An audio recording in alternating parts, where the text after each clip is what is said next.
I love that you all came. I'm so grateful for the support. A lot of you might have seen media in the last week about the police having a real go at normalising Nimbin. I don't think they got much chance. I've got a few speakers for you. We've got here very quickly. I think the cops have got us on the agenda more than we normally are. I want to introduce you first up, I'm not sure first up, Keith Bolton over there. Yes, Keith, where is he? Hey. Keith Bolton over here now. A lot of you guys didn't get up at 10:30 in the morning. If you did, you would have come to the Hemp Expo down here, where Keith and Clara, who have worked tirelessly for probably 20 years, a good 15 I know of, to get industrial hemp legalised, especially to be grown in New South Wales again. And I tell you, it happened only a couple of weeks ago, and a lot of it's due to this guy. Thank you, Michael. Thank all the beautiful people out there in the MardiGrass. I've been working with lots of people to get hemp as a legitimate crop in New South Wales, and finally the laws have allowed us farmers to be growing hemp in the very near future on a commercial basis, and that's a huge breakthrough. That's an amazing thing, and for me, I see that as very important.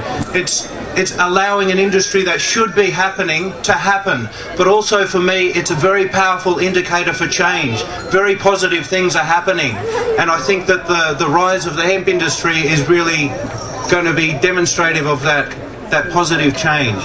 And I think that challenging the cannabis laws is part of challenging the 20th century disease that swept through the world.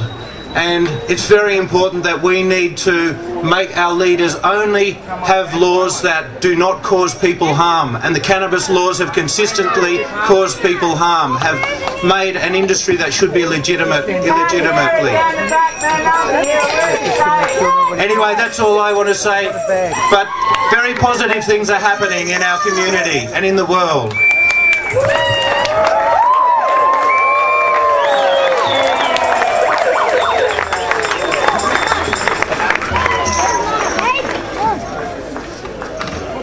And it's an honour for me to, well, I'm going to start crying, introduce two great friends of mine, Anthony and Lewis, who are going to sing us a cleansing song.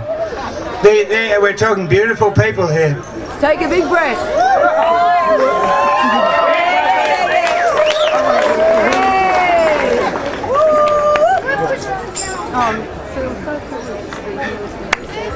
Yeah, thank you, everybody.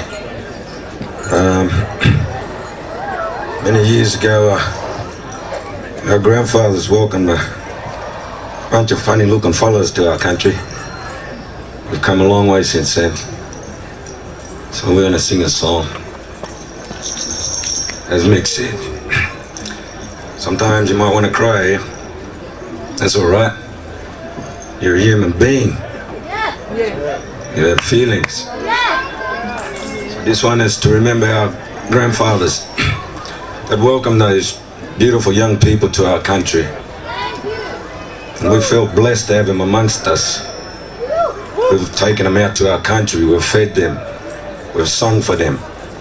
So it's a great honour to sing for you again.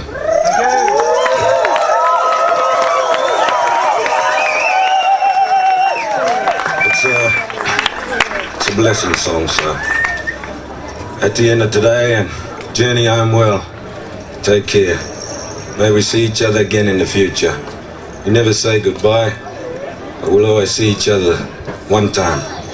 Bugalmember.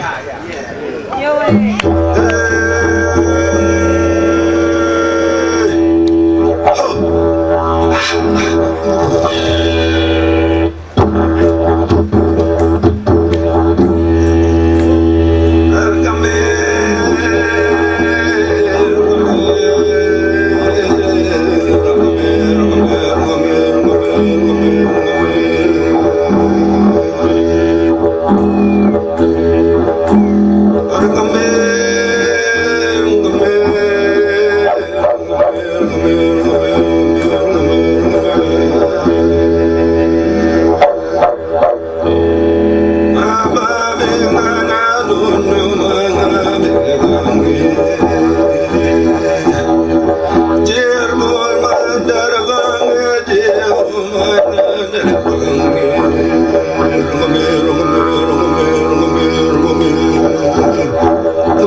Okay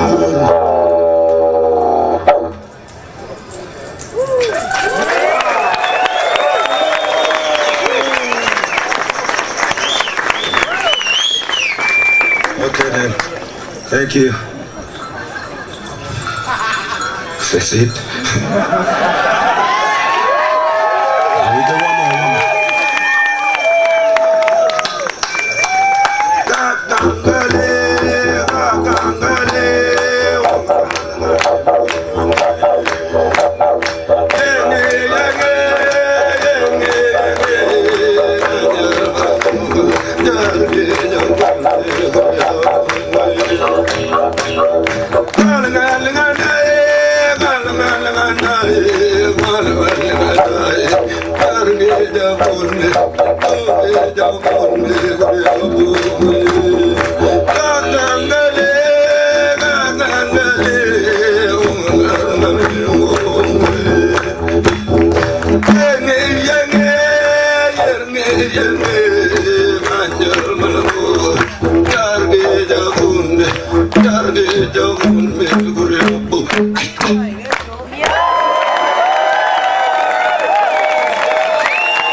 I wanted to introduce you to one of the real elders of our community, Faye Scherf.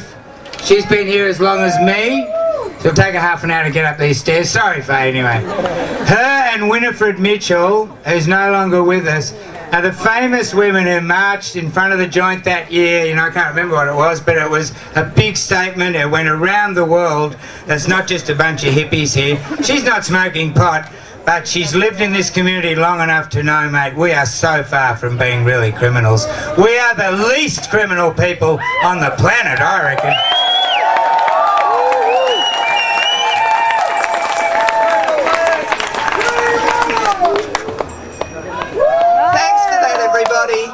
I've lived here for 20 years, as Michael said, and 10 years ago our dear friend Winifred and I made the first public statement about drug law reform from older women.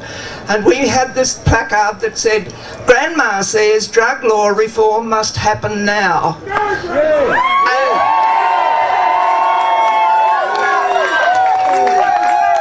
That was 10 years ago. So I thought on the anniversary, and I am now a great-grandmother of 2, that we said, great-grandma says we're still waiting for drug law reform.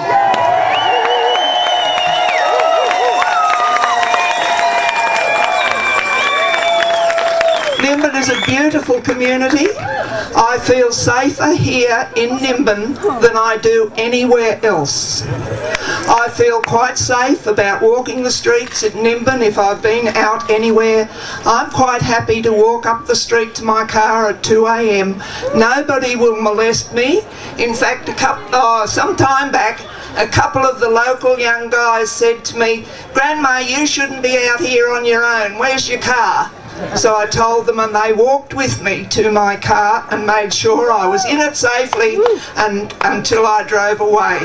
So don't let anybody tell you that the youth of Nimbin, on the whole, are useless criminals, because they are not. They are lovely young people. I wish you all a very happy MardiGrass.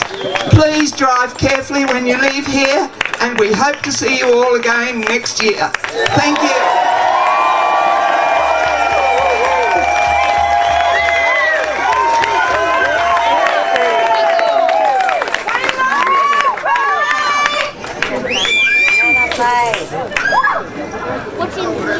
Telling you it's okay. Yay. Now I'm hopeless. Now I'm weeping. Anyway, yeah, I know there's a lot of emotion in this. The emotion in Nimbin, I mean, her story about the boys is interesting. The museum is closed because I love the boys too much.